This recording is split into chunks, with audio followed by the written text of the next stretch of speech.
Hello दोस्तों, आप सभी का स्वागत है हमारे YouTube channel air force new study पर।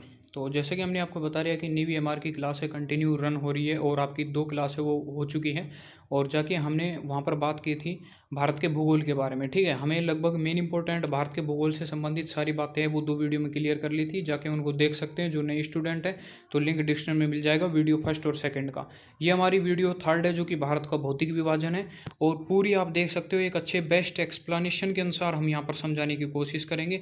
जैसा कि आप सब जानते हो कंटिन्यू एक बढ़िया वे में समझाने की यहाँ पर कोशिश की जाती है। ठीक है, तो बस कंटिन्यू सपोर्ट बनाए रखें और वीडियो को लाइक कीजिए, शेयर कीजिए और सब्सक्राइब कीजिए चैनल को। यदि नए हो तो पहले भी आपने थंबनेल पर देखा होगा, थंबनेल पर चीज़ ये देखिए कि नेवी एमआर का फुल क्रैश कोर्स बैच है, वो फुल बैच है, सिलेक्शन बैच आपका करवाया जाएगा। ठीक है, जो कि 04/20/20 का है, जो कि स्टार्ट हो चुका है। और यहाँ पर मैंने पहले बता दिया है कि आपको यहाँ पर ऐसा किसी भी प्रकार की जो मेन इंपॉर्टेंट जिस तरह हम पढ़ाते हैं, जिस तरह आपको सजेशन देते हैं, उस तरह आपको यूट्यूब चैनल पर कहीं पर भी नहीं मिलेगा। जो कि हम विजिट कर चुके हैं, हमारी टीम चैनलों पर विजिट कर चुके हैं और अपना खुद का जो कंटेंट है वो तैयार किया गया है, जो कि बेस्ट कंटेंट है।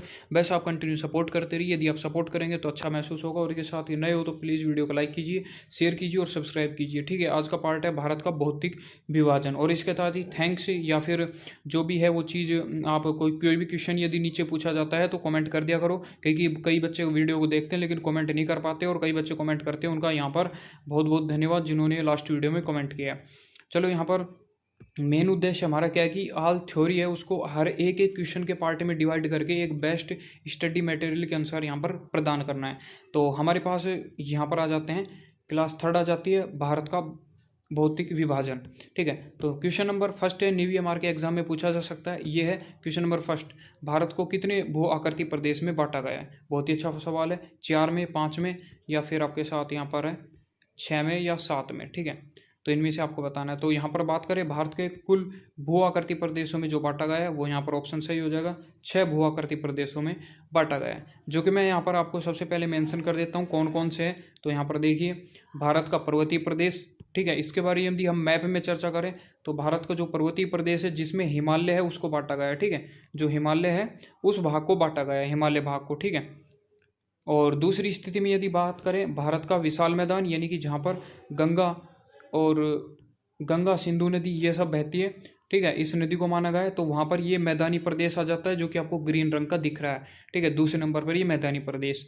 तीसरे नंबर पर आ जाता है महामरुस्थल, जो कि आप देख सकते हैं डेजर्ट है, जो कि पड़ता है यहाँ पर राजस्थान के पश्चिमी राजस्थान में पड़ता है।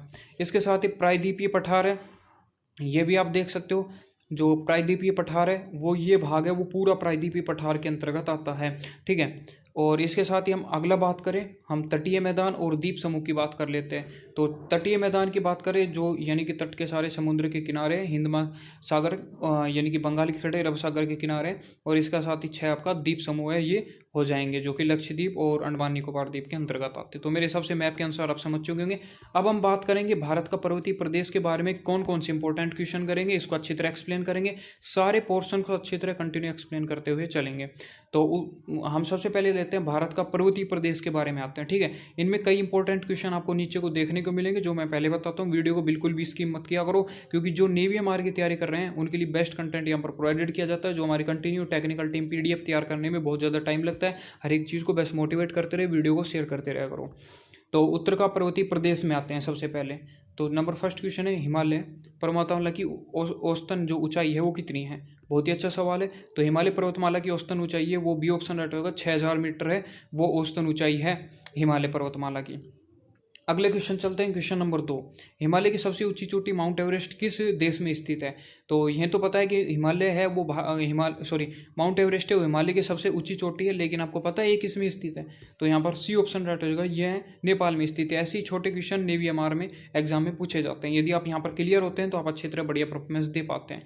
अब चलते हैं, माउंट एवरेस्ट की ऊंचाई कितनी है? ये भी एक अच्छा सवाल है। तो यहाँ पर माउंट एवरेस्ट की ऊंचाई है 8848, कितनी? 8848 मीटर। ठीक है, और यदि हम जीपीएस से बात करें, यदि यहाँ पूछ लिया जाए आपके सवाल में कि माउंट एवरेस्ट की ऊंचाई जीपीएस के आधार पर कितनी है, ठीक है, तो जो कि मापी गई थी 1 मई 2000 के आस 1 मई 1999 में जीपीएस के द्वारा मापी गई थी। तो यहाँ पर 8850 है वो आई थी। ठीक है, तो ऐसे सवाल नेवी एमआर में पूछ सकता है। वहाँ से आपसे पूछा जा सकता है जीपीएस के आधार पर बताओ, तो जीपीएस में आएंगे 8850, और नॉर्मल पूछा जाए तो 8800 48, क्योंकि जब जीपीएस से पूछा जाता है तो बच्चे हरदम ये 8848 रटकते हैं और फिर वहाँ कहते हैं हमारा सही है, लेकिन वो सवाल आपका सही नहीं होता है। हर एक चीज़ को यहाँ कंटेंट बेस के अनुसार समझाया जाए, कंटिन्यू बेस समझते रहे। क्वेश्चन नंबर 4 चलते हैं, भारत की सबसे ऊंची चोटी है, तो ये भी सबसे अच्छा सवाल है, तो ये ऑप्शन राइट हो जाएगा। सभी को पता है गार्डविन नेस्टिंग है भारत की सबसे ऊंची चोटी है, आप इस चीज़ को देख सकते हैं। अगला क्वेश्चन चलता है, क्वेश्चन नंबर 5वां, स्वतंत्र भारत की सबसे ऊंची चोटी है, तो आप क्या गार्डविन नेस्टिंग लगाओगे? नहीं, अब आएगी कंचनजंगा। कौन सी आएगी? कंचनजंगा। क्यों? क्योंकि यहाँ पर ये भारत की सबसे ऊंची चोटी है और ये स्वतंत्र भारत की सबसे ऊंची चोटी है। यानी कि मैं एक बार आपको मैप की तरफ ले चल जाऊँ तो मैप में आप देखेंगे कि यहाँ पर जो मैप है ये पूरा इंडिया का जो जम्मू कश्मीर का क्षेत्र है, जो यहाँ पर K2 पड़ती है, गार्डविन नेस्टिंग पड़ती है, वो पीओ के क्षेत्र में पड़ती है। कहाँ पर? पीओ के क्षेत्र में पड़ती है, तो इसलिए इसको कहा जाता है भारत की सबसे ऊंची चोटी।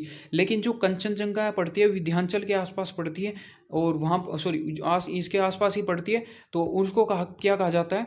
स्वतंत्र भारत की सबसे ऊंची चोटी जो कि कंचनजंगा हो जाएगी। तो मेरे हिसाब से हर एक छोटे छोटे कॉन्सेप्ट को समझ रहे हो। यहाँ पर सवाल पूछ लिया जाता है नेवी एमआर के एग्जाम में कि स्वतंत्र भारत की सबसे ऊंची चोटी, तो बच्चे गार्डविन नेस्टिंग लगा के आ जाते हैं, ठीक है, लेकिन गलत होता है मेरे भाई, कंचनजंगा आएगा। अच्छी तरह आपको सवाल को पढ़ना चाहिए था। हर एक कॉन्सेप्ट बेस को बढ़िया तरह से समझा रहे हैं। अब आ जाते हैं वहाँ पर आपके सवाल खत्म हो चुके हैं जो कि आपके हिमालय पर्वतमाला से संबंधित थे।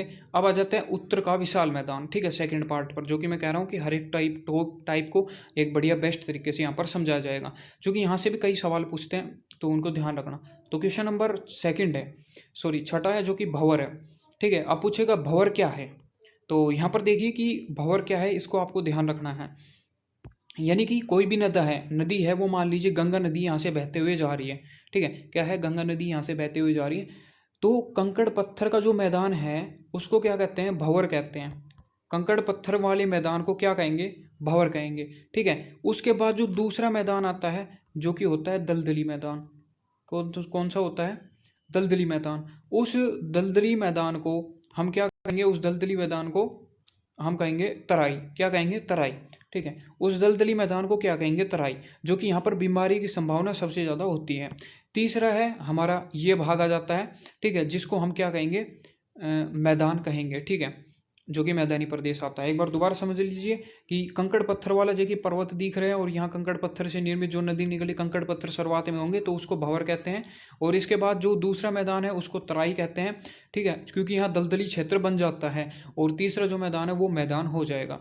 अब यहाँ पर आप समझ चुके होंगे, तो फर्स्ट क्वेश्चन का जवाब दे सकते हैं। कई बार नेवी एमआर में ऐसा पूछा जा सकता है भंवर क्या है, तो यहाँ पर ए ऑप्शन राइट हो जाएगा। कंकड़ पत्थर वाला क्षेत्र है वो भंवर कहलाता है, ठीक है। इसके बाद हम बात करें दलदली क्षेत्र क्या है, तो आप बता सकते हैं कि जो दलदली क्षेत्र है वो यहाँ पर तराई होता है, ठीक है। अगले क्वेश्चन चलते हैं 7वां, जो कि इसी प्रकार का सवाल है, तराई क्या है, तो यहाँ पर आप बी ऑप्शन राइट है। दलदली क्षेत्र को क्या कहते हैं? यहाँ पर तराई कहते हैं। अगले क्वेश्चन चलते हैं 8वां, तो यहाँ पर क्या है? खादर क्या है। अब क्या है कि बच्चे ज़्यादातर कंफ्यूज होते हैं खादर और बांगर में, इन दोनों सवाल को यहाँ पर ले लेते हैं। तो ज़्यादातर बच्चे कंफ्यूज होते हैं खादर और बांगर में। अब कंफ्यूज क्या होते हैं कि सर खादर में हम क्या लगाएं? नया जलोढ़ लगाए या पुराना जलोढ़ लगाए, और बांगर में नया जलोढ़ लगाए पुराना जलोढ़ लगाए। एक ट्रिक बता रहा हूँ, उसको ध्यान रखना, ठीक है। खादर यानी कि आप ध्यान रखना, खादर यानी कि फादर, FATHER, ठीक है। खादर यानी कि क्या हो जाएगा? फादर। ध्यान रखना, खादर यानी कि फादर। फादर क्या होता है? अपने दादाजी से नया होता है ना, दादाजी से क्या होता है? नया होता है, तो यहाँ पर नया जलोढ़ आ जाएगा। खादर यानी कि फादर, फादर यानी कि नया जलोढ़। और बांगर क्या होता है? यानी कि बाबा, यानी कि जो क्या होता है? पुराना जलोढ़ यानी कि बी ऑप्शन राइट हो जाएगा, जो कि पुराना होता है।